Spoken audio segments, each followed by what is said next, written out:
Dust devils spun across the empty streets of Redemption, a forgotten town where only ghosts were supposed to dwell. That's exactly why Jacob Nighthorse bought it. After 20 years of bloodshed as the most feared Apache scout the army had ever seen, he craved only silence. His war-ravaged soul and scarred body needed a place where no human voice would disturb his nightmares. The abandoned buildings with their broken windows and rotting timber promised the solitude he desperately sought. But on his first night in his new sanctuary, a flicker of light from the old schoolhouse caught his eye. Someone was there watching him. Had the past followed him even here? What happens when a man who wants to forget everything meets a child who remembers too much? Before we jump back in, tell us where you're tuning in from. And if this story touches you, make sure you're subscribed because tomorrow I've saved something extra special for you. The wagon wheels creaked under the weight of Jacob Nighthorse's sparse possessions as he guided his tired mules down the overgrown path leading into Redemption. His weathered face remained impassive, the deep lines etched by sun and sorrow, revealing nothing of the turmoil within. Only his eyes, dark and vigilant, betrayed the habit of a man who had spent decades watching for enemies in every shadow. The town emerged from the golden afternoon haze like a decaying carcass. Storefronts with broken windows stared vacantly at the street. Faded signs swung on rusted hinges. Nature had begun its slow reclamation, weeds pushing through warped floorboards, a young oak sprouting through the collapsed roof of what once was the town bank. "This is it," Jacob muttered to himself, his voice rough from disuse. "The end of the trail." He reached into his pocket, fingers finding the tarnished silver compass, standard army issue, but modified with Apache symbols carved into its case. 20 years of blood and death, tracking men through impossible terrain, all guided by this instrument that never failed to point the way. Now it had led him here to nowhere. The papers of ownership crinkled in his saddlebag. The lawyer in Santa Fe had looked at him strangely when Jacob paid cash for an abandoned town. "Nothing there but ghosts," the man had said. "Good," Jacob had replied. "Ghosts don't talk." He pulled the wagon up to the old sheriff's office, the sturdiest building with the fewest broken windows. Its iron bars still guarded the empty cells. A fitting home for a man who'd spent his life hunting others. Now he would cage himself.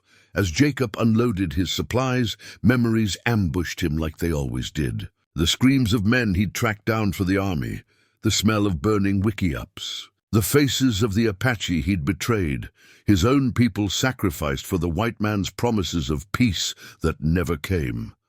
His hand trembled slightly as he pulled a bottle from his pack and took a long draw. The whiskey burned familiar fire down his throat, momentarily driving back the shadows that clung to him like a second skin. Night fell quickly, bringing unexpected clarity to the stars above Redemption. Jacob sat on the boardwalk, bottle balanced on his knee, staring at the abandoned schoolhouse across the dusty street. Sleep would not come easily. It never did. His dreams were haunted by her face, Nasheli, his wife, with eyes that sparkled like mountain streams before the soldiers came. Before their daughter's cries were silenced forever. Before Jacob had turned his tracking skills to vengeance, becoming what the army called their Apache ghost, the scout who could find anyone, anywhere. A coyote wailed in the distance, its lonesome cry echoing through the empty buildings.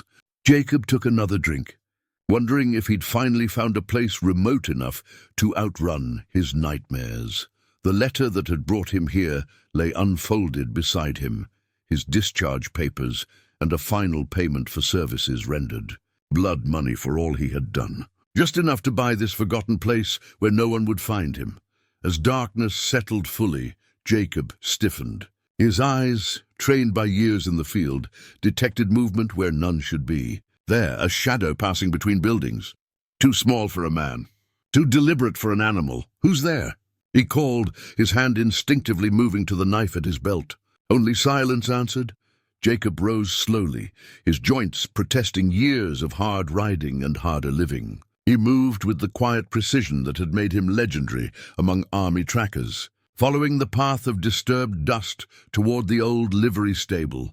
Inside, he found nothing but horse stalls empty for decades, yet the dirt floor showed clear signs of recent movement. Small footprints, partially swept away. A child's footprints. Jacob frowned. No child should be in this place of abandonment and decay. No child could survive alone in a ghost town. Yet something told him these tracks weren't new. Someone had been living in Redemption long before he arrived. He would find them come morning. The irony wasn't lost on him. His first night in the place he'd bought for solitude, and already he was tracking someone. Some habits couldn't be broken, it seemed. Jacob returned to his bottle and the cold comfort of the stars, unaware that watchful eyes followed his every move from the shadows of the schoolhouse window. Dawn broke over Redemption with the harsh clarity peculiar to desert mornings. Jacob rose with the sun, an old habit from years of tracking. His body protested, joints stiff from sleeping on the hard wooden floor of the sheriff's office. The empty bottle beside him told its own story, coffee boiled in a blackened pot over a small fire. Jacob stared at the schoolhouse across the street while sipping the bitter brew. Something about the building had drawn his attention since arrival. Not just the flicker of light he'd seen, but a sense that it held secrets. He approached cautiously, years of survival instinct guiding his movements. The schoolhouse door hung askew on rusted hinges, creaking softly in the morning breeze. Inside, dust motes danced in sunbeams that streamed through broken windows. Rows of desks, sized for children long grown or gone, faced a large slate blackboard. And there, on that blackboard, Jacob found the first real evidence he wasn't alone. Childish drawings in charcoal depicted simple scenes, stick figures, houses, the sun. But something about them seemed recent. The chalk dust hadn't fully settled, and some lines remained sharp against the weathered slate. Jacob touched one drawing lightly. It showed what appeared to be the town of Redemption, but not in its current state of decay. The building stood tall and whole, with tiny figures walking the streets. A child's vision of what the town had once been. "Who are you?" Jacob whispered to the empty classroom. Further inspection revealed more signs of habitation. A small nest of blankets tucked beneath the teacher's desk. A collection of found objects, colored glass, smooth stones, a bird's feather, arranged with care on the windowsill. Someone small had made this their sanctuary. Jacob knelt to examine a half-eaten can of beans pushed into a corner. Not fresh, but not ancient either. Perhaps a week old. The child was cautious, moving their belongings regularly. Outside, Jacob circled the schoolhouse, reading the ground like a book. The footprints confirmed his suspicions. Small, belonging to a child perhaps 7 or 8 years old. They appeared and disappeared, showing a pattern of movement between several buildings in town. A low rumble of thunder drew his eyes to the horizon. Dark clouds gathered over the distant mountains, promising the violent summer storms common to this territory. Jacob frowned. If a child was out there alone, the coming storm could be dangerous. He returned to his wagon, retrieving hardtack and jerky, trail rations he could spare. Deliberately, he placed them on the schoolhouse steps, then retreated to the sheriff's office. If hunger didn't draw the child out, perhaps the coming rain would. While waiting, Jacob explored the town more thoroughly. The general store stood empty of goods, but full of memories. Shelves coated in dust, a cash register with its drawer hanging open. The saloon's mirrors were shattered, but bottles still lined some shelves, their contents long evaporated. The hotel, a 2-story structure on the north end of town, had partially collapsed, its rooms exposed to the elements like an open dollhouse. In the jailhouse he'd claimed as home, Jacob found old wanted posters still tacked to the walls. Men from another time, their crimes forgotten. And irony not lost on him. He'd spent years hunting men like these. As afternoon faded, the storm clouds drew closer. Jacob retreated to his sparse quarters, cleaning his knife and rifle more from habit than necessity. The silence he'd sought now felt oppressive, charged with an expectancy he couldn't name. The first heavy raindrops struck the roof like bullets. Within minutes, the storm unleashed its fury, water streaming through the few leaks in the ceiling, wind howling down the empty street. Lightning transformed the town into stark black and white tableau, momentarily bright as day. During one such flash, Jacob saw it, a small figure darting from the schoolhouse to the mercantile building, clutching something to its chest. The food he'd left was gone. Clever, Jacob murmured. Using the storm for cover, he considered giving chase, but remained seated. The child had survived here alone before his arrival. There was time to make a proper introduction.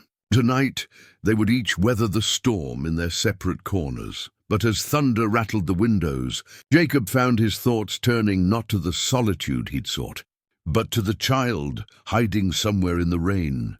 A child who drew pictures of a town restored to life. A child who, like him, had chosen isolation among the ruins of redemption. Morning came with the fresh-washed clarity that follows desert storms. Puddles reflected the cloudless sky, already evaporating in the rising heat.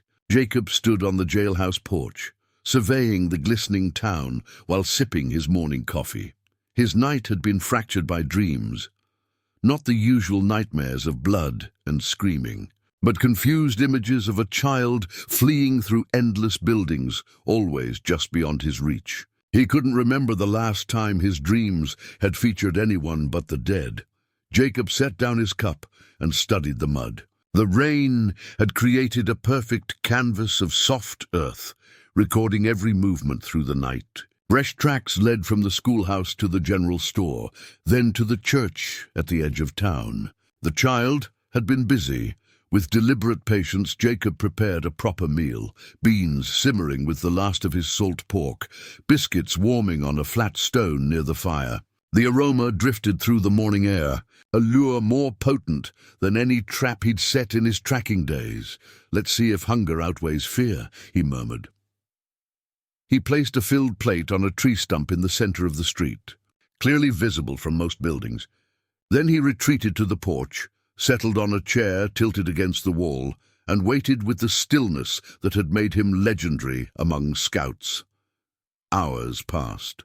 The food grew cold. A crow landed, pecking at the offering until Jacob's slight movement sent it flapping away. Still, the child did not appear. By midday, Jacob decided on a different approach. He gathered his gear and set off toward the foothills beyond town, following a game trail. If the child wouldn't come to him, he would bring something to the child.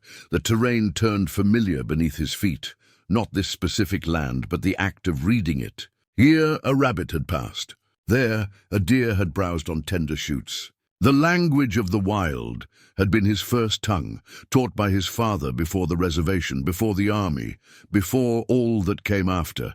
Near a stream bed, Jacob paused. Something caught his eye, not natural but crafted. A delicate arrangement of twigs and cordage formed a simple but effective rabbit snare. Too small for an adult's handiwork, the child was not merely surviving on abandoned supplies. She was hunting.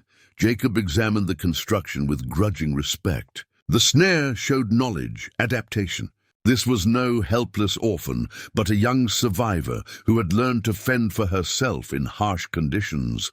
He left the snare untouched and continued hunting. By late afternoon, he returned to town with 2 rabbits. One he kept for himself. The other he skinned and prepared, then placed on a fresh plate with wild onions and herbs gathered during his hunt. This time, he left the offering on the schoolhouse steps before returning to the jailhouse. As dusk approached, he lit no lamp, instead sitting in shadow where he could observe unseen. The twilight deepened. Stars appeared one by one. Jacob remained motionless, his breathing shallow, his eyes never leaving the schoolhouse. Minutes stretched to an hour. Then movement. A small figure slipped from the side window of the schoolhouse. The child, definitely a girl, Jacob could see now, crept toward the food with the caution of a wild creature. She wore a boy's trousers and shirt, both too large for her thin frame. Her hair hung in dark tangles past her shoulders. Even in the dimness, her movements betrayed constant vigilance. She snatched the plate and retreated to the shadow of the building, eating quickly with her fingers. Jacob made no move to approach. This was progress enough. When she finished, the girl hesitated, then placed the empty plate back on the step. A gesture of acknowledgement. perhaps even gratitude. As she turned to slip back inside, Jacob spoke, keeping his voice low and even. "The rabbit snares by the creek are well made."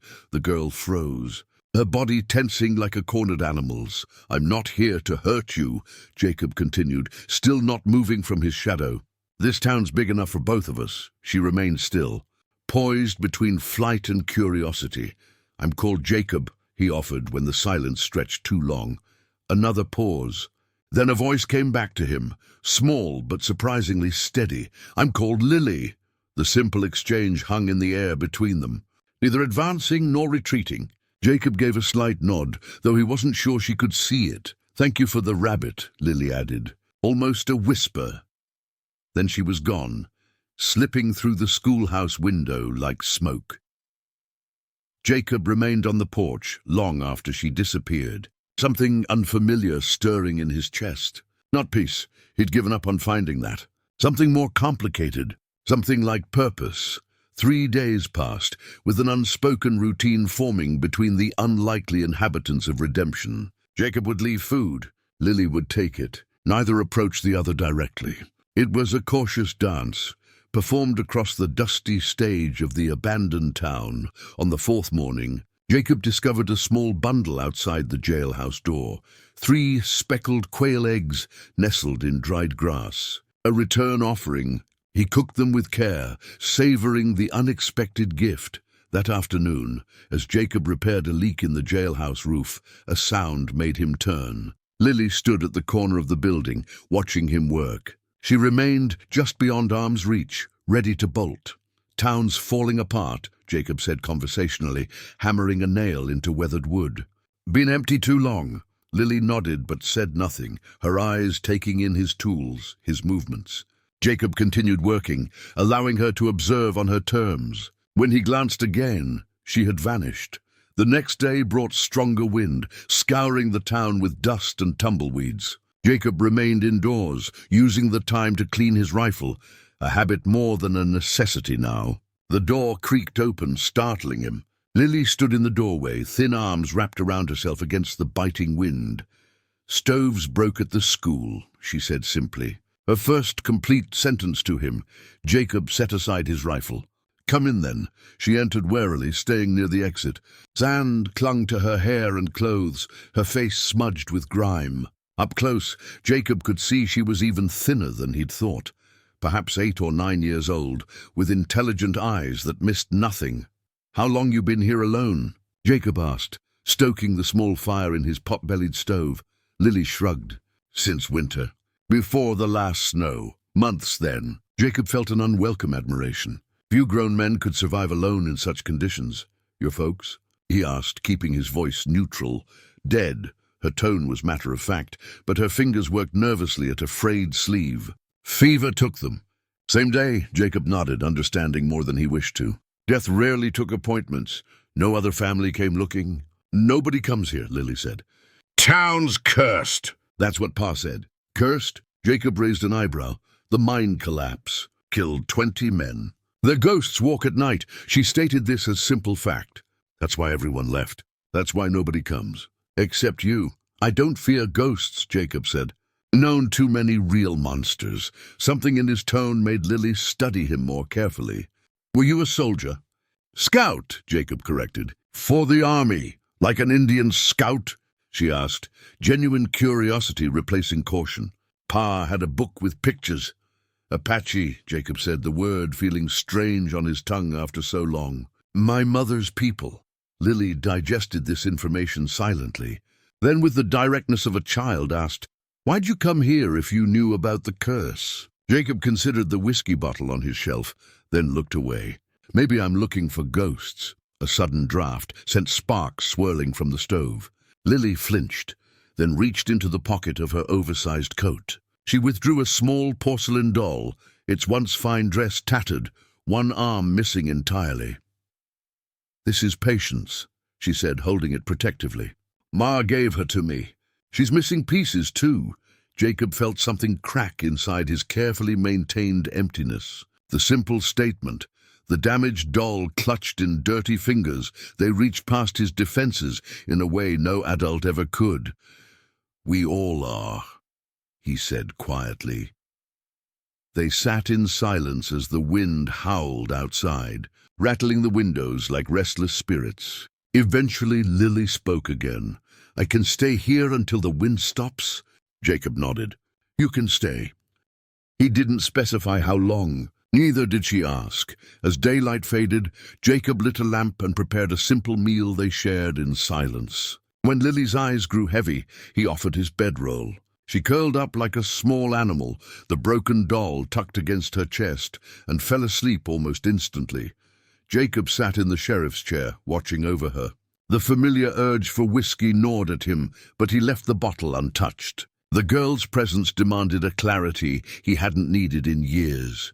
Outside, the wind continued its mournful keening through the empty buildings of Redemption. Inside, for the first time since arriving, Jacob felt the ghost town contained something alive besides himself. Something that needed protection. The realization disturbed him more than any haunting could. The morning after the windstorm brought change to Redemption, as surely as the weather had shifted. Lily returned to the schoolhouse, but came back at sundown without invitation. Jacob set an extra plate without comment. Thus began their cautious coexistence. Separate days, shared evenings. A week passed this way. Jacob worked on repairing the jailhouse roof, securing loose boards, sweeping decades of dust. Lily appeared occasionally, watching from a distance before disappearing on mysterious errands of her own. Each night she returned, and each morning she left again. Jacob found himself listening for her light footsteps, his senses attuned to her presence in a way he hadn't been alert to another human being in years. The habit unsettled him. You fixing the whole town? Lily asked one evening as they ate beans and cornbread. Jacob grunted. Just what keeps the rain out. Pa was going to fix things too. Lily pushed beans around her plate. Said he'd make it nice again. Before he got sick. Jacob studied her across the table. Your pa bring you here on purpose? To an empty town? Lily nodded. And said it was our chance. Bought it cheap from a man in Santa Fe. Her voice took on the rhythm of recitation. Property values will recover once the railroad comes through. The words were clearly her father's, not her own. Jacob frowned. A railroad's going 20 miles south. Maps were drawn years ago. Pa didn't know that. Lily's chin lifted defensively. He had dreams. Jacob had stopped believing in those long before he stopped believing in everything else. Town was supposed to be ours, Lily continued. Now it's yours. Papers say so, Jacob agreed. Doesn't make it less yours. The conversation lapsed into silence, broken only by the clink of spoons against tin plates. Later, Jacob rummaged through the sheriff's desk, finding what he sought in the bottom drawer, a tarnished brass star, its points worn smooth by time. He polished it absently with his shirt sleeve, thinking. The next day, he found Lily at the old church, attempting to prop up a fallen pew that outweighed her several times over. Got something for you, Jacob said, startling her. Lily stepped back from the pew, wary but curious. Jacob extended his hand, the sheriff's badge resting on his palm. Town needs a proper authority, he said gruffly. Someone who knows its ways. Lily stared at the badge, then at Jacob. That's for grown-ups. You've been keeping the peace here longer than me, Jacob said. Makes you qualified. Hesitantly, Lily took the badge, turning it over in her small hands. What would I do with it? Keep an eye on things. Report trouble, Jacob shrugged. Sheriff's job is protecting what's theirs. A smile flickered across Lily's face, the first he'd seen. She pinned the badge to her shirt with solemn ceremony. First rule, she said with newfound authority, no drinking in the streets. Jacob raised an eyebrow. That's so. Ma said proper towns have proper rules. Lily nodded firmly. And no shooting except for food. Reasonable laws, Jacob conceded, fighting an unfamiliar urge to smile. Anything else, Sheriff? Lily considered this responsibility seriously. Everyone helps fix things. Even if it's just their own place, Jacob nodded. Fair enough. Together they managed to set the heavy pew upright. As they worked, Jacob realized the exchange had accomplished something beyond the simple task. It had established boundaries, expectations. Not just a wary truce, but the beginnings of order. That night, A scream tore Jacob from uneasy sleep. He bolted upright, knife in hand, before consciousness fully returned. Another cry came from outside, Lily's voice, high with terror. Jacob burst from the jailhouse, scanning the moonlit street. The schoolhouse door stood open, swinging in the night breeze. He crossed the distance in seconds, calling Lily's name. He found her huddled in a corner of the classroom, trembling violently, eyes wide with lingering nightmare. They were coming up from the mines, she whispered when she could speak. The dead men with the rocks in their mouths. Jacob holstered his knife and knelt beside her. Just dreams. Mines are collapsed. Lily's fingers clutched at the sheriff's badge, still pinned to her nightshirt. I dream about them a lot, Jacob understood then. The curse she'd mentioned wasn't just a story. It was the shape of her fears, the framework for her losses. Had bad dreams too, he admitted. Different ghosts, same darkness. With awkward gentleness, he helped her gather her blankets. Jailhouse has 2 cells, steel doors. Nothing gets through. Lily hesitated, pride warring with fear. I should stay at my post. Sheriffs don't run. Even sheriffs need deputies, Jacob said. Take turns keeping watch. She considered this compromise to her dignity, then nodded. The badge gleamed in the moonlight as she collected her few belongings, including the one-armed doll. Together they walked back across the empty street. 2 broken souls, finding unexpected safety in each other's damaged company. Dawn light filtered through the barred windows of the jailhouse, casting striped shadows across the floor. Jacob woke instantly, as was his habit, momentarily confused by the small figure curled on the cot in the adjacent cell. Memory returned. Lily's nightmares, their midnight relocation. She slept soundly now, one hand still clutching the sheriff's badge. Jacob rose quietly, rekindled the stove, and set coffee to boil. The familiar ritual anchored him in a morning that felt strangely different from those before. A cough from the cell doorway announced Lily's waking. She stood uncertainly, hair tousled, watching Jacob with the wariness of one who expects disappointment. Sleep better? He asked, pouring coffee for himself, setting water to heat for her. Lily nodded. No mind ghosts here. She glanced at the solid walls. Too strong. They shared a simple breakfast. Afterward, Lily surprised him by not immediately leaving for her usual solitary wanderings. Can I see your knife? She asked suddenly.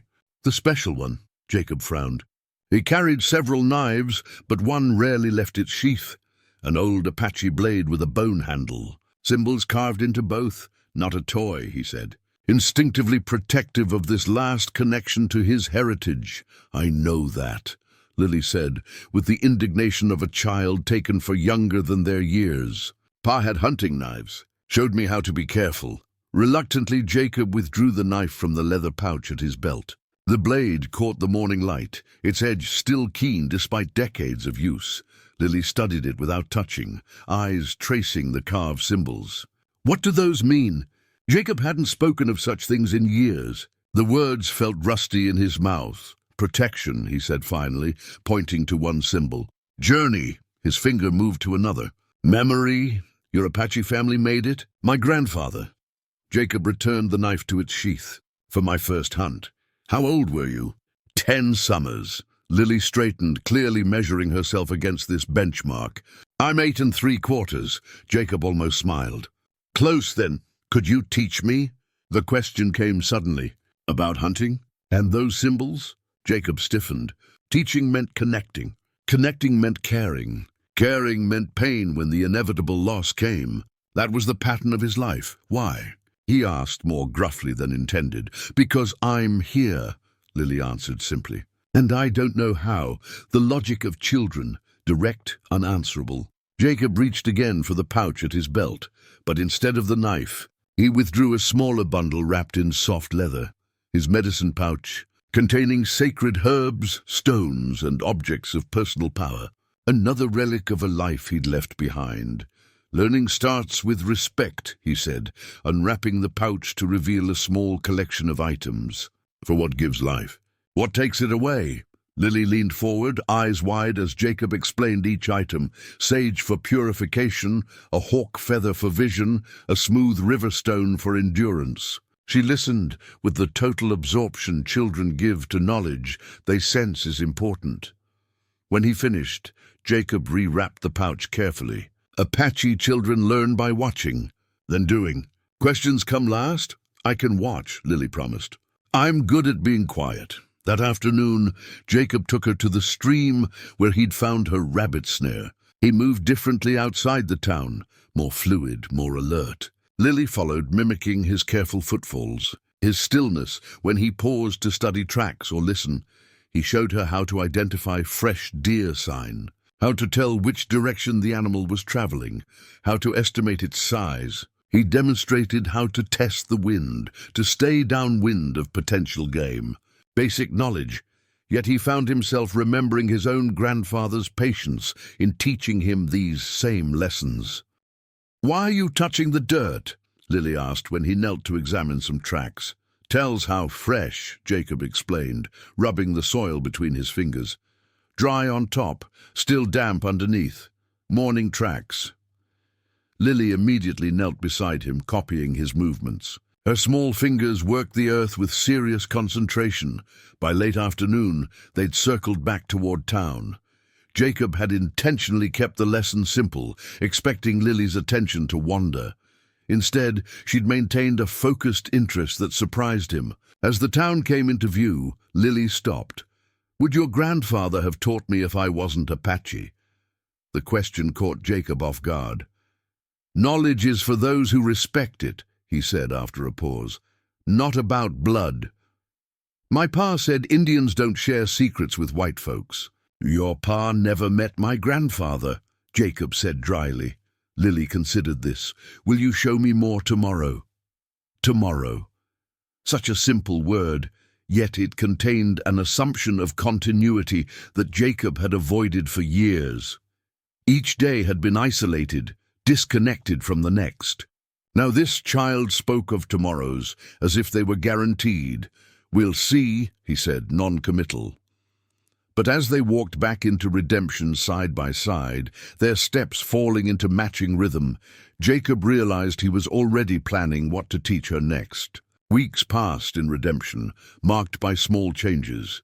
Jacob's repairs expanded beyond the jailhouse to include the church roof and the general store's broken windows. Lily had moved her few possessions to the second cell, hanging a blanket for privacy. Neither mentioned that the arrangement had become permanent.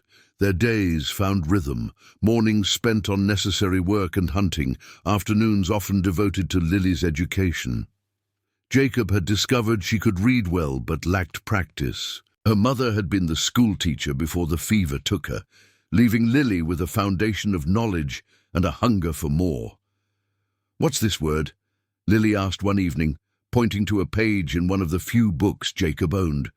A dog-eared volume of Western history he'd carried for years. "Sovereignty," Jacob pronounced, "means ruling yourself, answering to no one."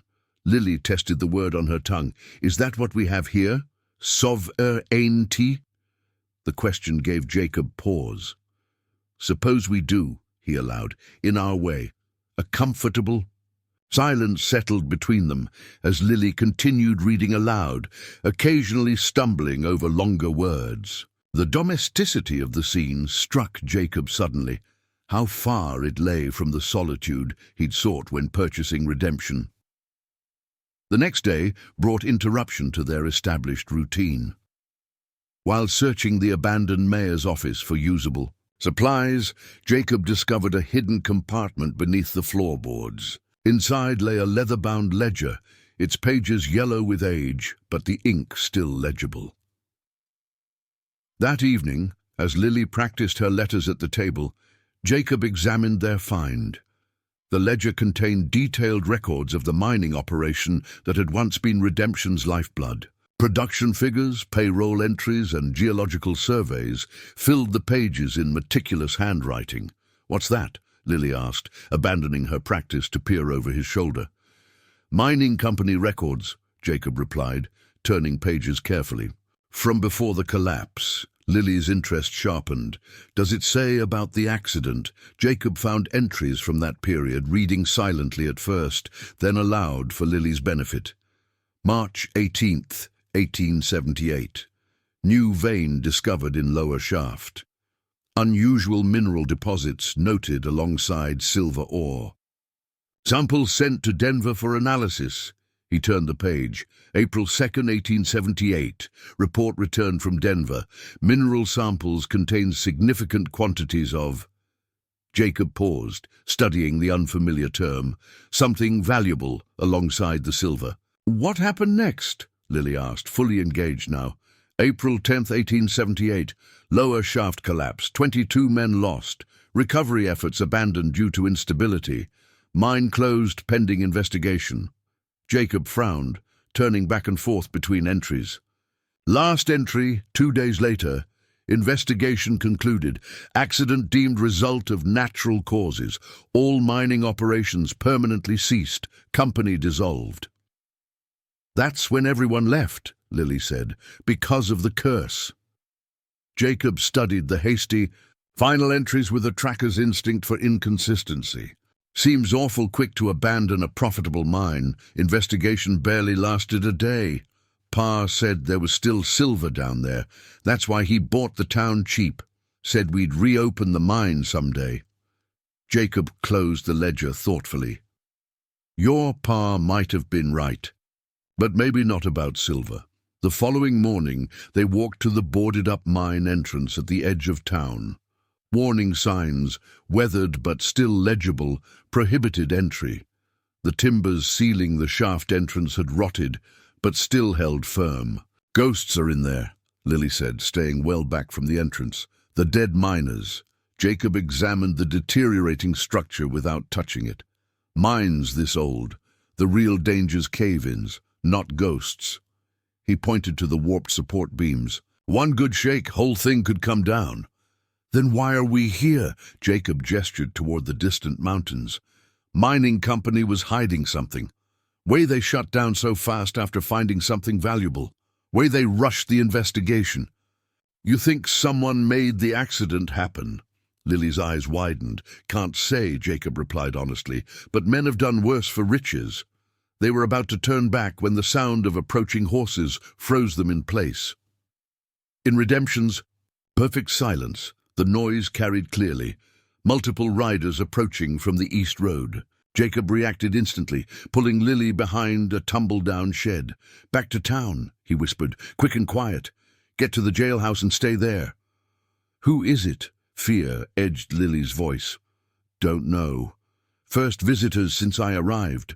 Jacob's hand moved instinctively to his knife. Could be nothing. Could be trouble. What about you? I'll watch, see what they want. Lily hesitated, her hand touching the sheriff's badge she still wore. I should stay. Sheriffs don't run. Deputies follow orders, Jacob countered. Go. Now. Reluctantly, Lily slipped away, using the route he'd taught her for moving unseen. Jacob turned his attention to the approaching riders, a familiar tension settling into his muscles, the readiness that preceded violence. Redemption's isolation had been broken. The question was whether the intruders brought simple curiosity or something more dangerous. Either way, the peaceful routine he and Lily had established faced its first real threat. 3 riders entered Redemption's main street, dust rising beneath their horses' hooves. From his vantage point atop the mercantile, Jacob watched through narrowed eyes. 2 men, 1 woman, trail-worn but well-equipped. Not the random drifters he'd first feared. The trio reined in before the old hotel, studying the dilapidated buildings with obvious curiosity. Their voices carried in the still air. Abandoned, like they said, the older man observed, pushing back his hat. Perfect place to water the horses and rest up. Creepy, if you ask me, the woman replied, scanning the empty windows, like everyone just vanished. The younger man laughed. Ghost town, Meg, that's what they're called. They dismounted, unaware of Jacob's scrutiny. Travelers, it seemed. Nothing more. Still, Jacob remained motionless, watching as they watered their horses at the old town trough. Only when they began setting up camp in the hotel shelter did he silently retreat. Lily was waiting anxiously at the jailhouse, peering through the barred window. 3 of them, Jacob reported, entering through the back door. Passing through, looks like. Not trouble. Should we tell them to leave? Lily clutched her sheriff's badge. Jacob considered. No need yet. We'll watch. Stay out of sight. For 2 days they observed the travelers from hiding. The group explored the town, marveling at the abandoned buildings, but showed no interest in the mine. They were simply breaking their journey, taking advantage of the shelter. On the 3rd morning, Jacob decided the strangers posed no immediate threat. While Lily remained hidden, he approached their camp openly, rifle slung non-threateningly across his back. Their surprise at seeing him was genuine.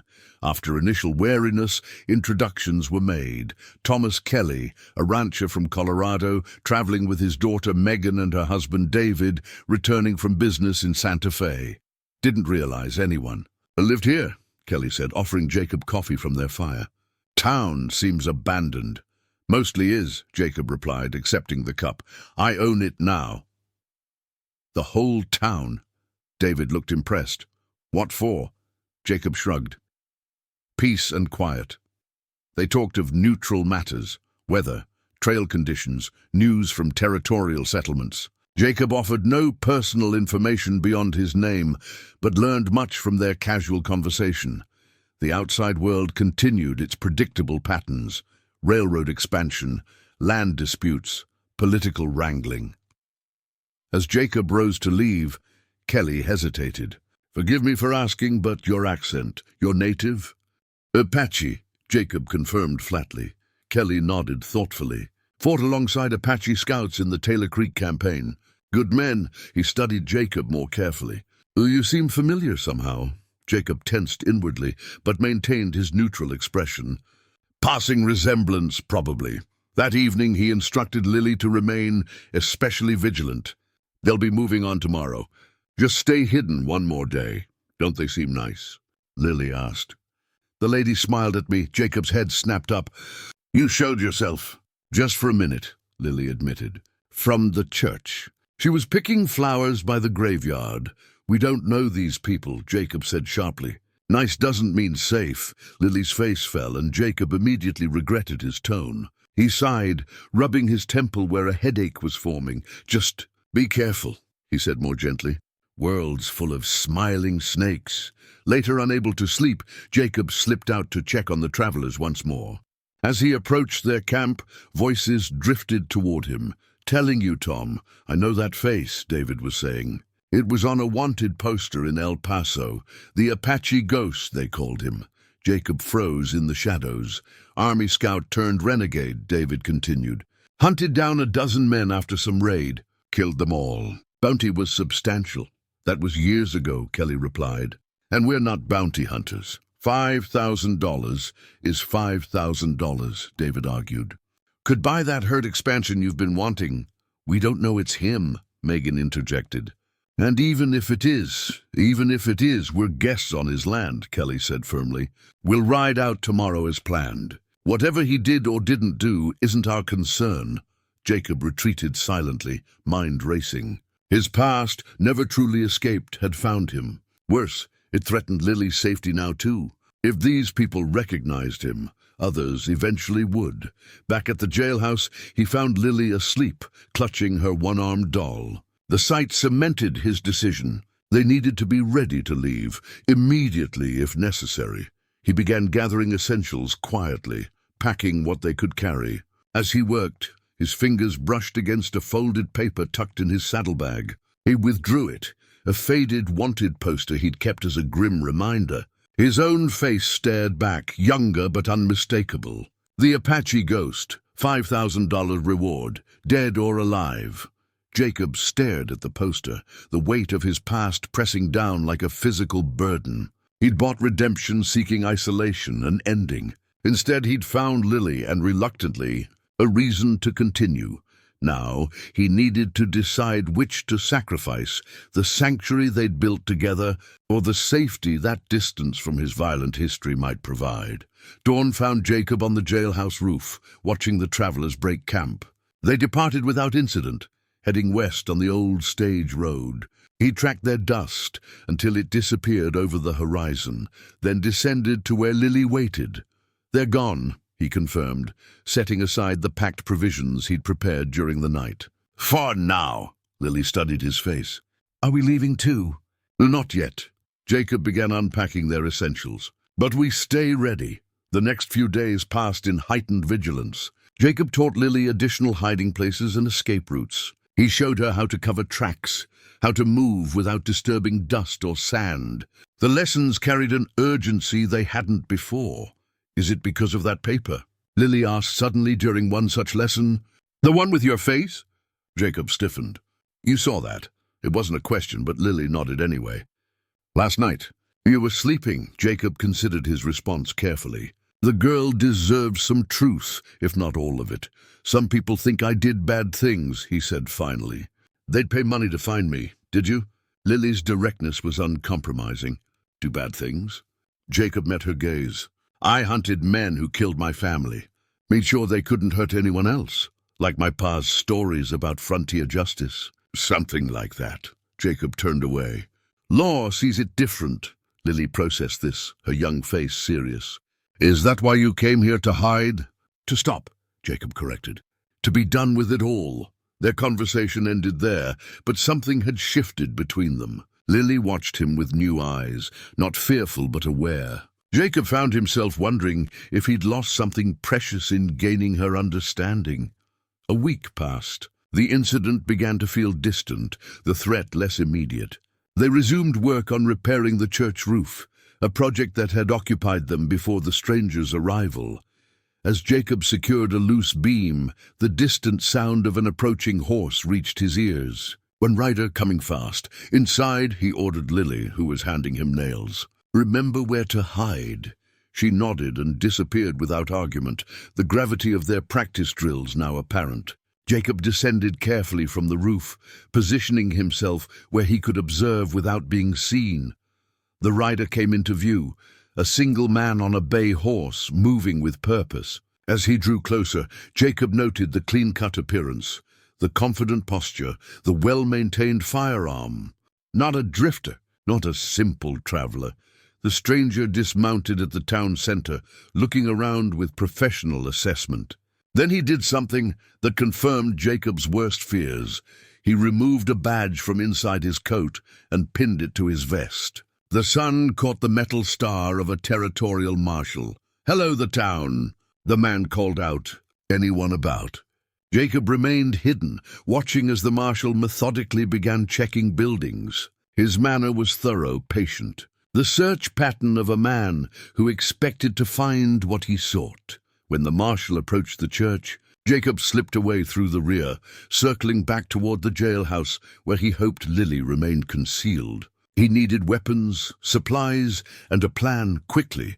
The jailhouse appeared empty when he entered, a good sign that Lily had found her hiding spot as instructed. Jacob gathered his rifle and ammunition, then paused at his saddlebag. The decision crystallized. They would leave now. Redemption's sanctuary was compromised. Looking for these. A voice asked from behind him. Jacob turned slowly. The marshal stood in the doorway, holding up Jacob's saddlebags. Worse, he held Lily firmly by the shoulder. "Found her trying to reach the horses," the marshal explained calmly. "Smart girl, nearly made it too." Lily's expression was a mixture of fear and apology. The marshal kept a respectful but unyielding grip on her.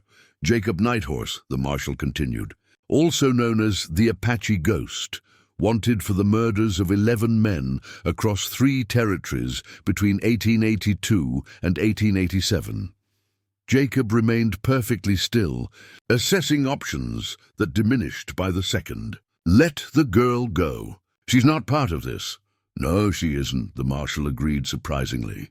"Which is why I'd like to resolve this peacefully." He guided Lily gently to the side, though his eyes never left Jacob.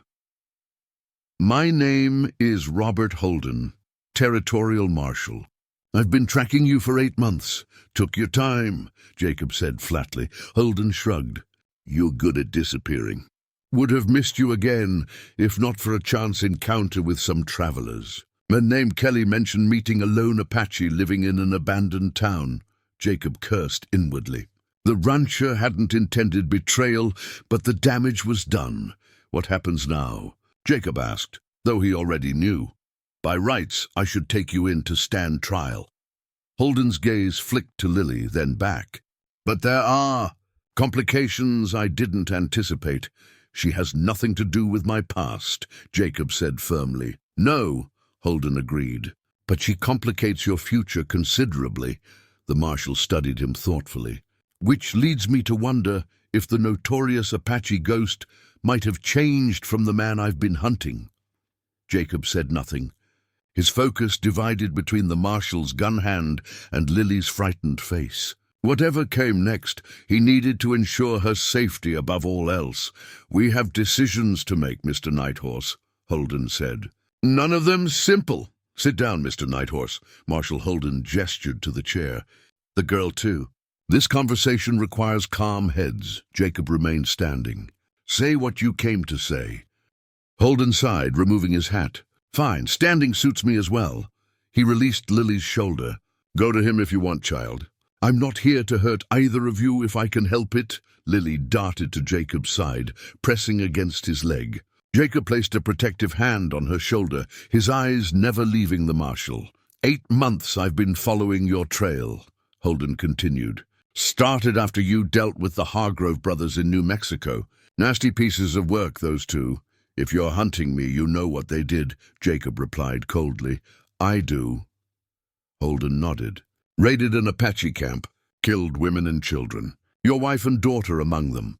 Lily looked up sharply at this information, but Jacob kept his expression impassive. What's curious, Holden continued, is how precise your vengeance was. 11 men, exactly those involved in the raid. No bystanders, no innocent casualties. Even left the youngest Hargrove alive, the one who tried to stop his brothers. He wasn't there, didn't deserve dying. Selective justice, Holden observed. Not the mindless rampage the posters describe. Justice the army wouldn't provide, Jacob corrected bitterly. Holden conceded this with a nod. The army protected their own, even the rotten ones. He studied Jacob thoughtfully.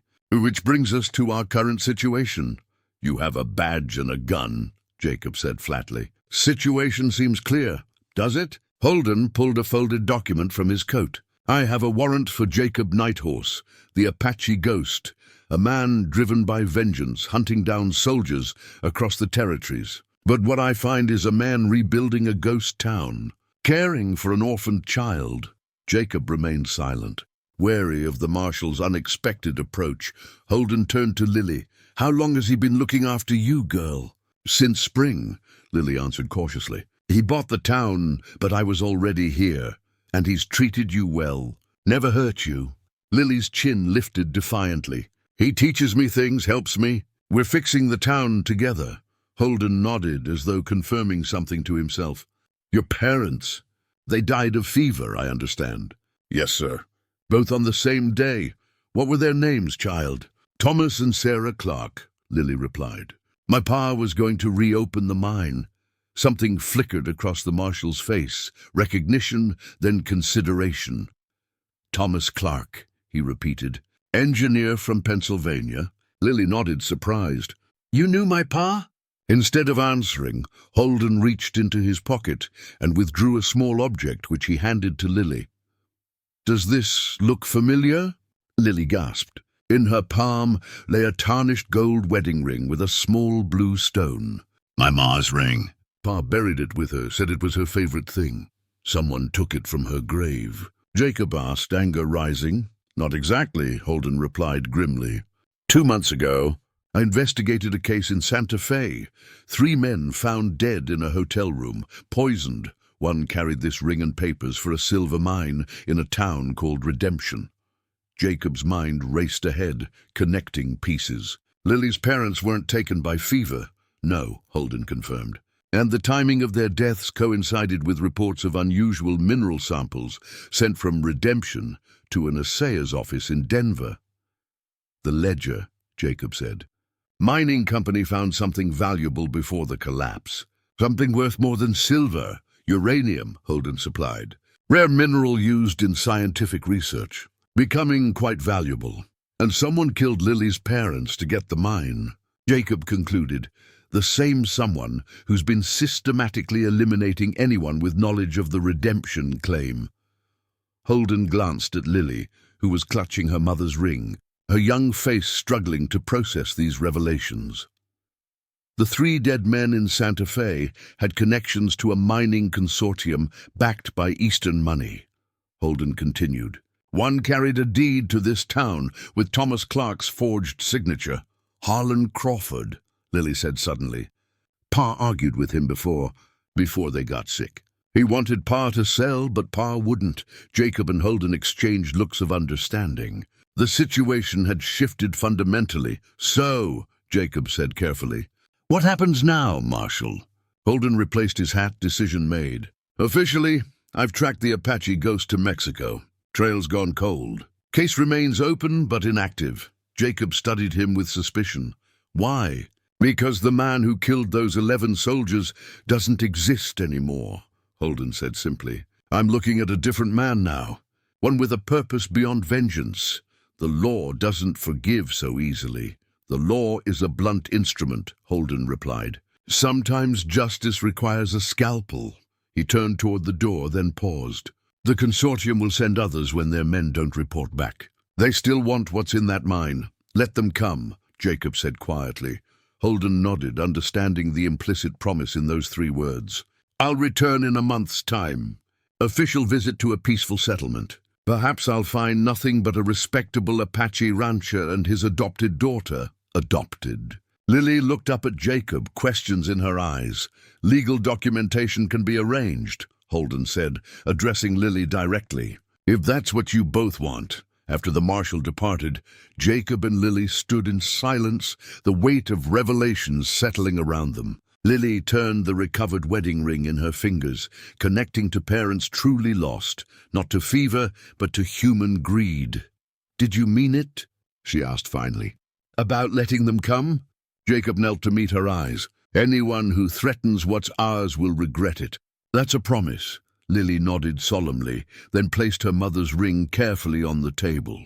We should get ready then. In that moment, looking at her determined young face, Jacob recognized that his path had irrevocably changed. Redemption was no longer merely a hiding place. It'd become something to defend. Their home, always have a way out, Jacob instructed, kneeling beside Lily at the table where their hand-drawn map of redemption lay spread open. No matter where you are in town, know your escape route. 2 weeks had passed since Marshal Holden's departure. Each day since had been devoted to preparation, both for defense and, if necessary, flight.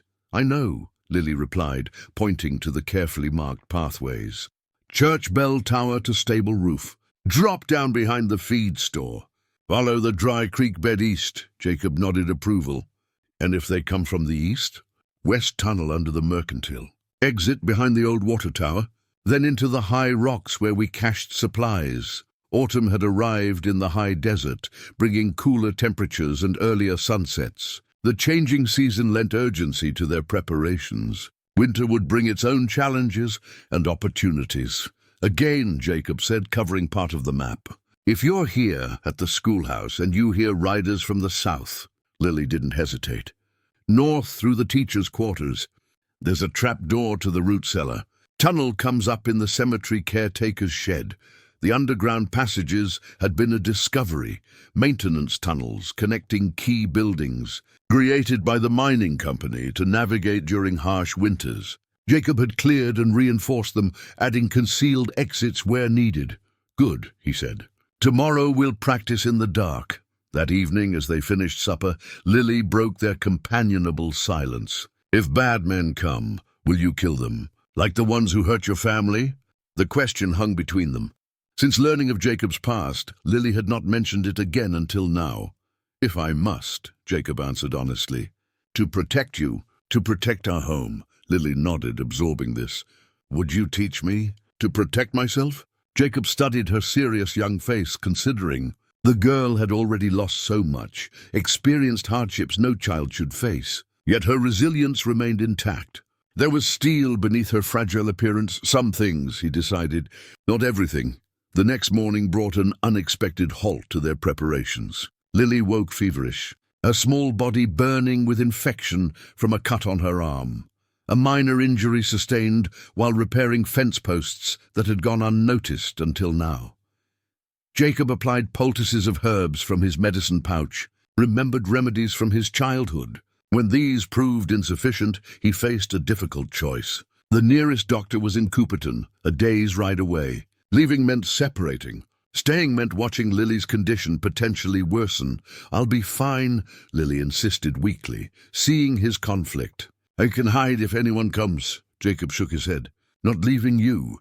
Instead, he gathered specific plants from the surrounding hills, brewing them into teas and compresses, as his grandmother had once taught him. Through the day and night he tended to Lily, cooling her fever, speaking softly in Apache when she grew restless with delirium. By dawn, her fever had broken. Jacob, exhausted from his vigil, allowed himself brief rest in the chair beside her cot. When he woke, Lily was sitting up, weak but lucid, watching him with solemn eyes.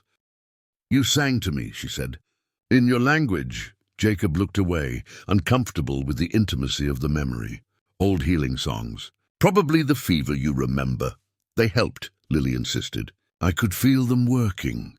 Jacob made no reply, busying himself with preparing broth. The night had forced a recognition he'd been avoiding, how completely this child had come to matter to him. The fear he'd felt watching her fever rise had been unlike anything since losing his own family. It left him vulnerable in ways he'd sworn never to be again.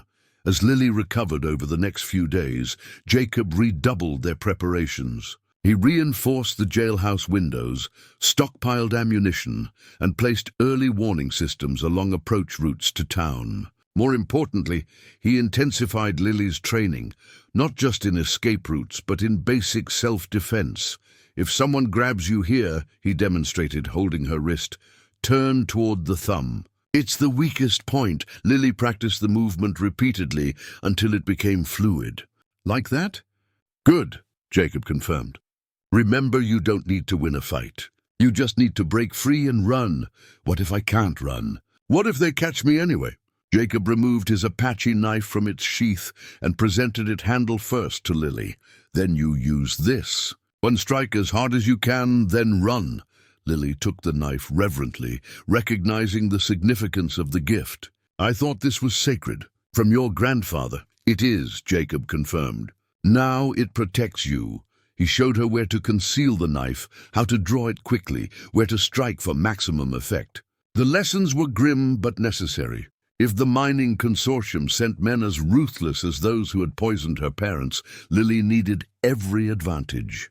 That night, as autumn wind rattled the jailhouse windows, Jacob completed one final preparation. Removing a small bundle from his saddlebag, he unwrapped the cloth to reveal pigments. Red ochre, black charcoal, white clay. The traditional war paints of his people. Jacob hadn't worn these colors since his days of vengeance. He had put aside that part of himself when purchasing redemption, believing his warrior path had ended. Now he mixed the pigments carefully, preparing them for use when, not if, the consortium's men arrived. The Apache ghost would rise once more, not for vengeance this time, but for protection. The distinction felt significant, a transformation of purpose that brought not peace, perhaps, but something equally valuable, a reason beyond mere survival.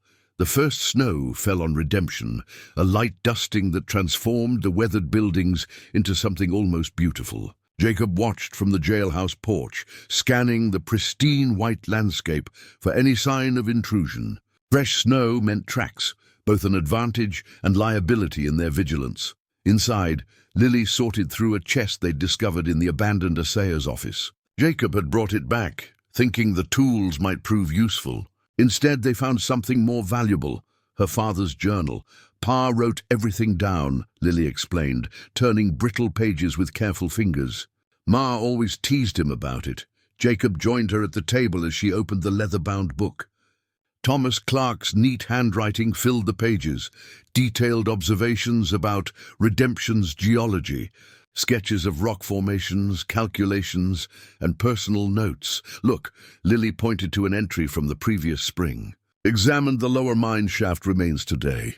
Crawford continues pressing for partnership, unaware of what I've found. The uranium deposits extend well beyond the original silver vein. Could be worth a fortune if extracted properly. Jacob frowned. Crawford, the man your father argued with before he died. Holland Crawford, Lily confirmed. He came with another man. They wanted Pa to sell his claim. They continued through the journal, finding more references to Crawford's increasing pressure and Thomas Clark's growing suspicions. Crawford brought a mining engineer today, Jacob read aloud from a later entry. Asked too many questions about my Denver assay results. I revealed nothing, but their interest is concerning. Zara suggests we should leave, but where would we go? Everything we have is invested here. The final entries grew increasingly worried. Clark had begun hiding his findings, trusting no one. The last page, dated just days before the Clark's deaths, contained a damning observation. Found Crawford's man examining our well today. Claimed he was checking water quality for the territory. When confronted, he left quickly. Sarah fell ill this evening after dinner. Probably just exhaustion from the move, but I can't shake a darker suspicion. Lily touched the page gently. They were poisoned the next day. Jacob closed the journal with grim finality. This is evidence of murder, premeditated. Will it help Marshal Holden arrest them? If we can get it to him. Jacob considered their options. But Crawford won't face justice quietly. Men like him have resources, connections. What do we do? Lily asked. We prepare, Jacob answered simply. And we watch. The discovery of the journal added urgency to their vigilance. Jacob began taking longer scouting rides around Redemption's perimeter, watching for signs of approach. He taught Lily how to use the small telescope they'd found among her father's possessions, positioning her in the church bell tower as a lookout during daylight hours. Their preparations took on new dimensions. Jacob created deadfalls and tripwires along obvious approach routes. He reinforced doors, created firing positions, and established fallback points throughout town. Each night they reviewed their plans, refining details, anticipating scenarios. During one such evening, as winter settled more deeply around Redemption, Lily asked the question that had clearly been weighing on her. What if we just left? Found somewhere else? Jacob paused in his work cleaning his rifle. We could, he acknowledged. Take what we can carry. Start fresh elsewhere. But, Lily prompted, hearing the reservation in his voice. Men like Crawford don't stop, Jacob explained. They'd find us eventually. And the next place might not have advantages we know, like Redemption does. He reassembled the rifle with practiced movements. Here, we choose the ground, make the stand on our terms. Lily nodded, understanding the logic even as fear flickered across her face. I'm scared, she admitted, but not like before. Different scared? Different how? Jacob asked. Before, when I was alone after Ma and Pa died, I was scared all the time. Of everything. She traced the outline of the sheriff's badge she still wore. Now I'm just scared of what's coming. Not everything. Jacob recognized the distinction. The difference between formless fear and specific threat. One paralyzed. The other could be confronted. Fear keeps you sharp, he told her. Just don't let it rule you. That night, heavy snowfall blanketed Redemption in thick white silence. Jacob stood watch longer than usual, the weather raising his instinctive caution. Such conditions, limited visibility, muffled sounds, favored attackers. Near dawn, as he scanned the eastern approach through the telescope, something caught his eye. A momentary shadow against the snow, quickly gone. He waited, watching intently. There. Another movement, deliberate and controlled. Someone was observing Redemption from the ridge overlooking town. Jacob withdrew from the window carefully, movements measured to avoid detection. He woke Lily with a hand gently covering her mouth. Their signal for silent alert. They're here, he whispered once she was fully awake. At least one scout on the east ridge. Lily's eyes widened, but she nodded with the composed focus of their many drills. Without further instruction, she gathered her pre-packed emergency bag and the knife he'd given her. "Remember the plan," Jacob said quietly, checking his weapons. "If anything happens to me, west tunnel to the high rocks," Lily finished. "Wait 3 days for you. If you don't come, go to Marshal Holden in Cooperton." Jacob nodded approval. "They're just watching for now." "Learning our routine. What do we do?" Lily asked, her voice steady despite the fear visible in her eyes. "We show them exactly what we want them to see," Jacob replied, "and we prepare for the real fight to come." For 3 days, Jacob and Lily maintained a carefully crafted illusion of normalcy while never letting down their guard. They showed themselves at predictable times, tending animals, gathering firewood, moving between buildings, all while knowing hidden eyes track their movements. "Let them think they know our patterns," Jacob explained, as they shared a quiet breakfast before dawn on the 4th day. "When they strike, they'll plan around what they've seen." Lily nodded, her young face serious. In the past days, she'd grown quieter, more watchful, a child forced to mature too quickly by circumstance. It pained Jacob to see, yet he recognized the necessity. "How many do you think?" she asked, practical even in her fear. 4, maybe 5, Jacob replied honestly. "Saw 2 different scouts. Professional men like that, they'll bring enough force to feel confident." The attack came at dusk, that uncertain time when fading light played tricks on the eyes. Jacob was checking the horses in the livery stable when he heard it, the faint crunch of snow beneath a boot outside. Too deliberate to be Lily, who was supposed to be safely hidden in their prearranged spot. Jacob melted into the shadows, positioning himself behind a stall partition. The stable door opened slowly and a figure entered, rifle first, movements cautious. A professional, not some common hired gun. He was followed by a second man who covered the opposite direction. They methodically checked the stalls, working their way toward where Jacob waited. When they drew close enough, Jacob launched his attack, swift, silent, and practiced. The first man went down before he could cry out, struck unconscious with the butt of Jacob's knife. The second managed to turn, eyes widening in recognition or fear, before Jacob subdued him with equal efficiency. Binding them securely, Jacob moved to the stable door, scanning the main street for additional threats. There, 2 more figures approaching the jailhouse where they likely assumed he and Lily would be at this hour. Their practiced movements confirmed his assessment. Hired professionals, accustomed to violence. A 5th man waited mounted at the edge of town, maintaining a command position. Even in the fading light, Jacob could make out his finer clothing, the authoritative posture. This would be Crawford, the man who had ordered the deaths of Lily's parents, who now came to claim their legacy. Jacob moved silently through town, using the routes he'd carefully prepared, staying in shadows, avoiding open ground. He reached the church undetected, slipping inside to access the bell tower, where he'd established a shooting position days earlier. From this vantage, he could see the remaining men, converging on the jailhouse. The explosion, when they breached the door, was modest but effective, a trap Jacob had set using black powder from mining supplies found in the assayer's office. The concussive blast disoriented one attacker, sending him stumbling back into the street. The second recovered more quickly, ducking for cover. Crawford's reaction confirmed Jacob's assessment of the man. Rather than retreating, he urged his horse forward, drawing a pistol as he called out commands to his remaining men. A man accustomed to control, to being obeyed. A man who saw obstacles rather than people.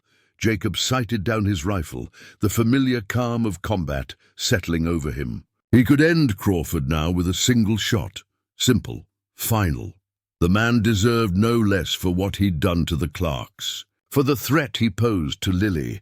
But killing Crawford immediately would leave his men without direction, potentially more dangerous in their desperation. Jacob needed to control how this unfolded. Setting aside the immediate kill shot, he fired instead at Crawford's horse, striking its flank. The animal reared in pain and surprise, throwing its rider before bolting away. Crawford landed hard in the snow, his dignified command presence shattered as he scrambled for cover. Jacob's next shot kicked up dirt inches from the man's hand, driving him toward the general store, exactly where Jacob wanted him. The remaining gunman had recovered, returning fire toward the church tower. Jacob ducked as splinters flew from the wooden frame beside him. His position was compromised, but it had served its purpose. Moving quickly, he descended the tower stairs and exited through the hidden tunnel that led to the cemetery caretaker's shed.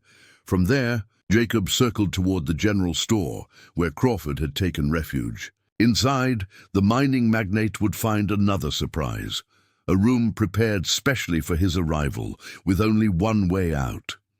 Jacob approached cautiously, aware of the remaining gunmen searching for him. A shot rang out, the bullet whining past his ear. He returned fire without fully exposing himself, driving his attacker back. Another shot came from a different angle. They were trying to pin him down with crossfire, changing tactics. Jacob retreated behind the mercantile, using the cover of darkness and his knowledge of the town to circle behind one of the gunmen. The man never saw the attack coming. Jacob struck with the swift efficiency of his Apache training, leaving the man unconscious in the snow. 3 down, 2 remaining. Crawford and 1 professional. The odds had shifted significantly. As Jacob moved toward the general store, a glint of metal caught his eye in the moonlight. A silver pocket watch lying in the trampled snow where Crawford had fallen from his horse. Jacob retrieved it, noting the expensive craftsmanship, the initials HC engraved on its case. A small object that represented so much, the wealth built on others' suffering, the precise calculation of a man who measured life's value in dollars and cents. Jacob pocketed the watch and continued his advance. Inside the general store, Crawford was about to discover the true cost of his ambitions. Crawford's last gunman was good, better than the others. He moved with the practiced caution of a man who had survived countless confrontations, using cover effectively, never exposing himself unnecessarily. Jacob respected the skill, even as he planned the man's defeat. The standoff had lasted nearly an hour. Jacob circled the general store, where Crawford had taken refuge, while the gunmen kept him from approaching. Each man waited for the other to make a mistake. Patience had always been Jacob's strength. As an army scout, he'd once tracked a renegade for 11 days without rest. As a vengeful widower, he'd waited months to ensure each kill was justified, precise. Now protecting Lily, that same patience served him well. The temperature dropped as night deepened. Jacob's breath formed white clouds in the frigid air. The cold would force a resolution soon. No man could maintain fighting readiness indefinitely in such conditions. The mistake, when it came, was small but sufficient. The gunman shifted position, perhaps to restore circulation to numbing limbs. A slight scrape of boot against wooden siding. Jacob fired immediately, his bullet finding flesh. A grunt of pain, followed by the thud of a body sliding down the wall. Jacob approached cautiously. The man was alive but incapacitated, a bullet through his shoulder rendering his shooting arm useless. Jacob disarmed him efficiently. Nothing personal, the wounded man gasped through gritted teeth. Never is, Jacob replied, securing the man's weapons. Just business. Crawford pays well, the man acknowledged. Didn't mention we'd be facing the Apache ghost. Jacob paused. That name means something to you? Legend among us professionals, the man said, grimacing as he tried to stem his bleeding. Army scout who turned hunter. Never missed his target. He studied Jacob through pain-narrowed eyes. Thought you'd be older. Killing ages a man differently, Jacob replied. He bound the gunman's wound tightly, enough to prevent death, not enough for comfort. Crawford still inside? Where else would he be? Man's not a fighter. Jacob left the wounded gunman secured and turned his attention to the general store. Through the window he could make out a faint light. Crawford had found the lantern left deliberately for this purpose. Crawford, Jacob called from outside. Your men are down. It's just you now. Silence from within, then a response. I have the girl. Jacob's blood turned cold. Lily was supposed to be hidden in their secure location. How had Crawford found her? You're lying, Jacob replied, keeping his voice steady. The sound of a slap followed by a child's cry removed all doubt. Lily was inside with Crawford. Somehow their careful plans had failed. Bring me my men's horses and weapons, Crawford demanded. And that journal the girl mentioned. Do that, and she lives. Refuse and—" The threat hung in the cold night air. Jacob's mind raced. The general store had only one entrance that Crawford knew about. The front door Jacob now faced. The back door had been blocked and concealed during their preparations, making it appear the building had only one exit. But there was another way in, a trapdoor beneath the store that connected to the tunnel system. Its existence unknown to Crawford, but reaching it meant leaving his position, potentially allowing Crawford to escape with Lily. The risk was too great. "I'm coming in," Jacob called. "Don't harm the girl. Slide your weapons in first," Crawford commanded. "All of them." Jacob removed his rifle and pistol, sliding them through the door as instructed. His knife remained hidden at his back, not his Apache blade that was with Lily if Crawford hadn't found it. This was a smaller weapon kept for emergencies. "Now enter slowly," Crawford directed. Jacob pushed the door open carefully. Inside, the lantern cast long shadows across empty shelves and broken display cases. Crawford stood at the far end, one arm restraining Lily, the other holding a pistol to her head. Tear tracks streaked her dirt-smudged face, but her eyes held more anger than fear when they met Jacob's. "That's far enough," Crawford said when Jacob was fully inside. "I underestimated you, Mr. Nighthorse, a mistake I won't repeat." "Let her go," Jacob said simply. "She's innocent in this." "Innocence is irrelevant," Crawford replied, his cultured voice at odds with the desperation in his eyes. "This town sits on a fortune in uranium. The girl's parents understood its value too late. I offered fair compensation initially, before poisoning them," Jacob said flatly. Crawford's expression hardened. "Business necessities, as is this current situation." He tightened his grip on Lily, making her wince. "The journal, Mr. Nighthorse, where is it?" As they spoke, Jacob assessed distances, angles, possibilities. The knife at his back would be too slow against Crawford's readied pistol. Any sudden move would put Lily at risk. In that moment of calculation, Lily's eyes flicked deliberately toward Crawford's side. A message Jacob understood instantly. The Apache knife. She still had it, concealed against her captor. Jacob needed to create an opportunity, a distraction. His gaze fell on a shelf near Crawford where they had stored mining supplies, including blasting powder. Too far to reach, but not too far to hit with a thrown object. With practiced calm, Jacob reached for his shirt cuff, tearing a strip of fabric. Using the small knife, he pricked his finger, letting blood soak into the cloth. As he spoke, keeping Crawford's attention, his hands worked, rolling the bloodied fabric around a wooden splinter from the floor. "The journal's outside," Jacob said. "Buried for safekeeping. You'll retrieve it," Crawford ordered. "Once we're safely away." Jacob nodded as if considering, while finishing his creation, a blood arrow, an ancient Apache weapon of last resort. Small, easily concealed, but when thrown with proper technique, deadly accurate. "First," Jacob said, "release the girl." "After you're secured," Crawford countered. In the moment, Crawford's attention shifted slightly to indicate a chair where he intended Jacob to sit. Jacob acted. The blood arrow left his hand in a fluid motion, striking not Crawford, but the shelf of mining supplies. The impact knocked a bottle of volatile blasting oil onto the lantern below. The explosion was smaller than Jacob had hoped, but sufficient. Crawford was thrown backward, his grip on Lily broken. Jacob launched himself forward through smoke and debris, seeking Lily first, Crawford second. He found her already moving toward him, the Apache knife in her hand. Behind her, Crawford struggled to regain his footing, pistol still clutched desperately in his hand. "Run!" Jacob pushed Lily toward the door as Crawford raised his weapon. The first shot went wide. The second tore through Jacob's side, the impact spinning him against a support beam. Despite the burning pain, he stayed upright, positioning himself between Crawford and Lily's escape. Through the smoke, Crawford advanced, pistol aimed at Jacob's heart. "A valiant effort," he said, blood streaming from a cut on his forehead. "But ultimately futile." "Not quite," Jacob replied, his hand pressing against his bleeding side. "Look down." Crawford's gaze dropped involuntarily to where Jacob indicated. In that momentary distraction, Jacob surged forward, driving his remaining knife deep into Crawford's chest. The mining magnate's eyes widened in shock, the pistol falling from suddenly nerveless fingers. The girl, Jacob said as Crawford sank to his knees, was never futile.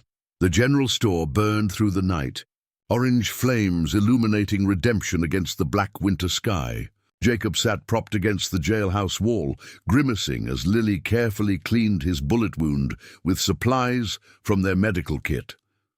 "Not so deep," he assured her, though the pain suggested otherwise. "Went through clean." Lily worked with determined focus, her small hands steady despite the night's trauma. "Like when you fixed my arm," she said. "Now I fix yours." Jacob watched her apply the poultice of herbs he'd directed her to prepare, the same medicine his grandmother had taught him. No past to this child who was not of his blood, but had somehow become his legacy. "How did Crawford find you?" Jacob asked, the question that had troubled him since the confrontation. Lily's hands paused momentarily. "I went to check our horses when I heard the first shots. Thought we might need to escape." Her voice dropped. "He was already in the stable. Caught me before I saw him." Jacob closed his eyes briefly, absorbing the information without judgment. The best plans could fail on such small decisions. "You did well," he said finally. "Kept your knife hidden. Stayed strong." Dawn broke, with smoke still rising from the smoldering ruins of the general store. Crawford's men who had survived, 3 of the 5, were secured in the jailhouse cells. Jacob had treated their wounds sufficiently to prevent death. A mercy some might question, but which felt necessary for reasons he couldn't fully articulate. "What happens now?" Lily asked as they shared a simple breakfast, Jacob moving stiffly with his bandaged side before he could answer. The sound of approaching horses reached them, multiple riders coming from the east. "Inside," Jacob ordered, reaching for his rifle despite the pain the movement caused. "Wait," Lily said, peering through the spyglass. "It's Marshal Holden." And others with badges. Relief washed through Jacob, followed immediately by caution. Marshals meant law, and he remained a wanted man despite Holden's earlier leniency. 6 riders entered Redemption, led by Holden, whose expression shifted from concern to measured relief upon seeing Jacob and Lily alive outside the jailhouse. He dismounted stiffly, approaching with hands conspicuously away from his weapons. "Night horse," he greeted, surveying the destruction, the burned store, blood-stained snow, evidence of gunfire on several buildings. "Seems we arrived a day late, Marshal," Jacob acknowledged. "Your timing could have been better." Holden's mouth twitched in what might have been a smile. "Got word in Cooperton that Crawford was assembling men for a mining expedition. Gathered what deputies I could." He nodded toward Lily. "You both all right?" "We managed," Jacob replied, not elaborating on his wound.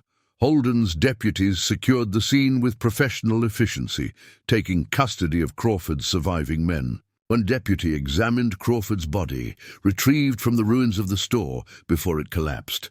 "Harlan Crawford," Holden confirmed, kneeling beside the covered form. "Mining investor from Denver. Well connected politically." He glanced at Jacob. "This complicates matters." Jacob met his gaze steadily. He held a gun to the child's head. "After murdering her parents for their claim, so I gathered from your message." Holden straightened. "Fortunately, we have evidence." He patched a leather document case. "Received this by courier 3 days ago. Clark's journal and your statement." Very thorough. Jacob had sent copies of the most damning journal pages to Holden immediately after their discovery, insurance against exactly this scenario. "The uranium deposits?" Jacob asked. "Will be reported to territorial authorities," Holden confirmed, "with recommendations for federal management given their strategic value." The marshal moved closer, speaking more quietly. "My official report will state that Crawford and his men died resisting arrest after we identified them as suspects in the Clark murders. A regrettable but necessary use of force." Jacob studied him, understanding the offer being made. "And the Apache ghost?" "That case grows colder by the day," Holden replied evenly. "Some matters are best left to history." Later, as Holden's men prepared to depart with their prisoners and Crawford's body, The marshal sought out Lily, who had been watching proceedings from the jailhouse porch. Quite a responsibility. Being sheriff of your own town, Holden observed. Nodding toward the badge she still wore pinned to her coat, Lily touched it self-consciously. Jacob gave it to me. Said I knew the town best. Sound reasoning. Holden reached into his pocket, withdrawing a smaller silver star. Every sheriff needs a proper deputy, though. Someone to help when things get difficult. He presented the badge formally, his weathered face solemn. With the authority vested in me by the territorial court, I hereby appoint you, Lily Clark, as special deputy for the settlement of redemption. Lily accepted the silver star with appropriate gravity, her eyes wide. Is this real? As real as the law gets out here, Holden assured her.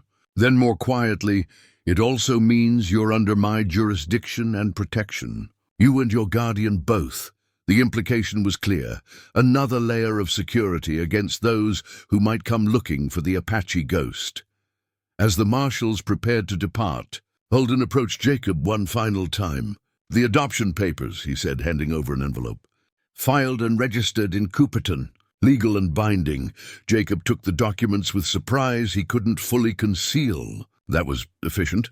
Seemed prudent, Holden replied. Girl needs a family. You seem to be it. The simplicity of the statement struck Jacob with unexpected force. Family.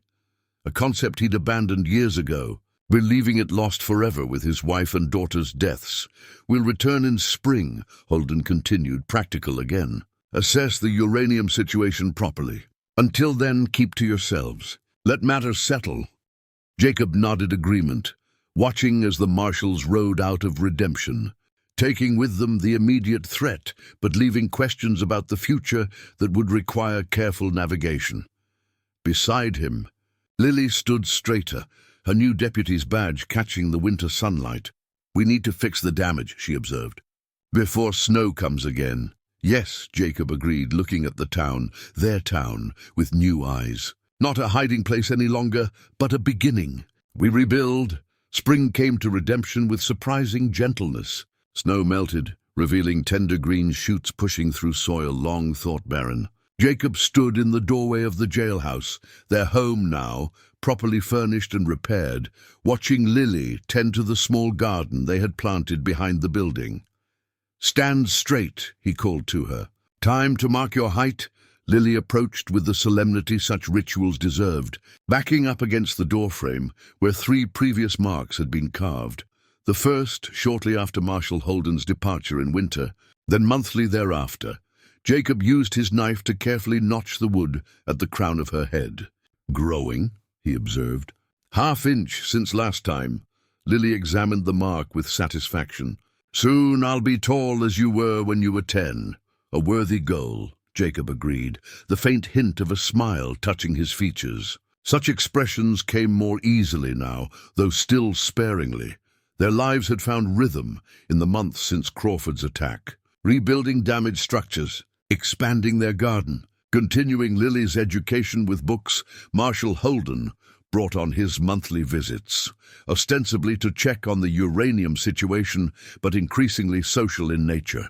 The town itself was changing. With spring had come the first tentative visitors, a rancher and his family looking to settle nearby, drawn by rumors of government interest in the region. A tinker passing through who'd stayed 3 days, repairing tools in exchange for meals.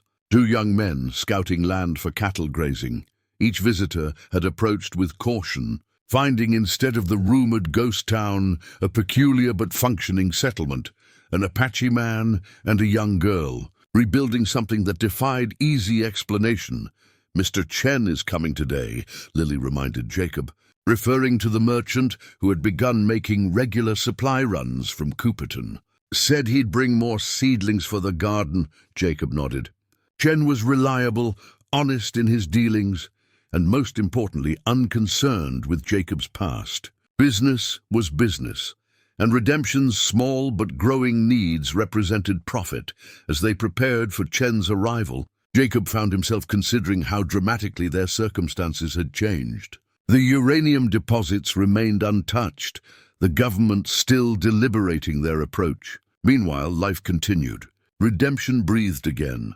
That evening, after Chen had delivered supplies and departed with a list of items to bring on his next visit, Jacob and Lily sat on the jailhouse porch, watching the sunset paint the weathered buildings in gold. A ritual they had established, these quiet moments of reflection. "Jacob," Lily began, using his given name as she did only in their most serious conversations. "Are we staying? Forever, I mean." The question revealed her lingering uncertainty, understandable after losing everything once before.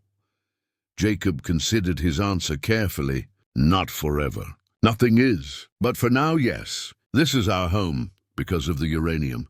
Because people will want it." "No," Jacob replied. "Because we've made something here worth keeping." Lily absorbed this, watching the fading light with thoughtful eyes that seemed older than her years. "The nightmares are less now," she offered. "About the mine ghosts. About my parents. Mine too," Jacob acknowledged, a rare admission. The dreams hadn't vanished entirely. Perhaps they never would, but their grip had loosened. The past remained, but its power to haunt had diminished. As darkness settled over Redemption, bringing with it the first stars, Jacob found himself thinking of his Apache grandmother. She had taught him that healing came not from forgetting wounds, but from finding new purpose beyond them. For years after losing his family, he had rejected this wisdom, choosing instead the cold comfort of vengeance and then isolation. Now, watching Lily point excitedly at a shooting star, he understood what his grandmother had meant. His wounds remained, as did Lily's, but they no longer defined the boundaries of existence. Something new had grown around them, something unexpected and valuable. "Time for sleep," Jacob said when the stars fully emerged. "Early start tomorrow." Lily nodded but lingered a moment longer. "Jacob, I'm glad you bought our town." The simple statement carried weight beyond its words. Jacob placed a hand briefly on her shoulder, a gesture that had become natural between them. "So am I," he replied.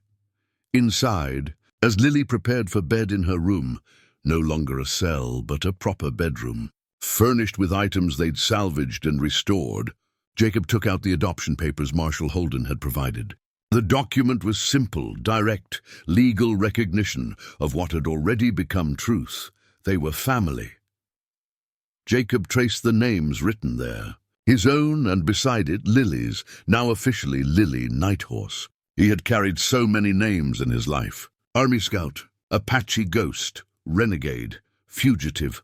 But father, this name he had never expected to carry again. At the doorframe, he paused, looking at the series of notches marking Lily's growth. Time made visible, progress measured in small increments. Each mark represented not just physical growth, but the gradual healing of wounds, the slow building of trust, the careful construction of a future neither had imagined possible. Outside, Redemption stood silent under the stars. No longer a ghost town, no longer merely a hiding place. Home. 2 years to the day since Jacob Nighthorse had first ridden into Redemption seeking solitude, the town hosted its first proper celebration. The occasion, the official recognition of Redemption as a territorial settlement, complete with postal service and recognition on regional maps.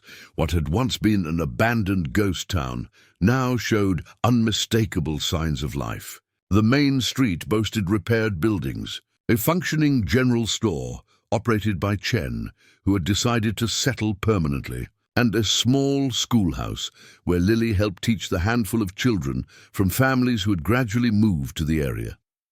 Jacob watched the gathering from the jailhouse porch, still more comfortable observing than participating in the festivities. Marshal Holden stood beside him, nursing a cup of coffee as they surveyed the scene. "Territorial governors impressed with how you've managed things," Holden remarked. "Especially the uranium situation," Jacob nodded. The government had eventually established controlled mining operations overseen by federal agents, with profit-sharing arrangements that benefited Redemption's development. Jacob's insistence on environmental protections and limited extraction had initially met resistance, but ultimately prevailed. "How's it feel?" Holden asked. "Being respectable," Jacob's mouth quirked slightly. Uncomfortable. Holden laughed, a short bark of genuine amusement. Some things don't change. He nodded toward where Lily moved among the visitors, her deputy badge still proudly displayed. Some things do.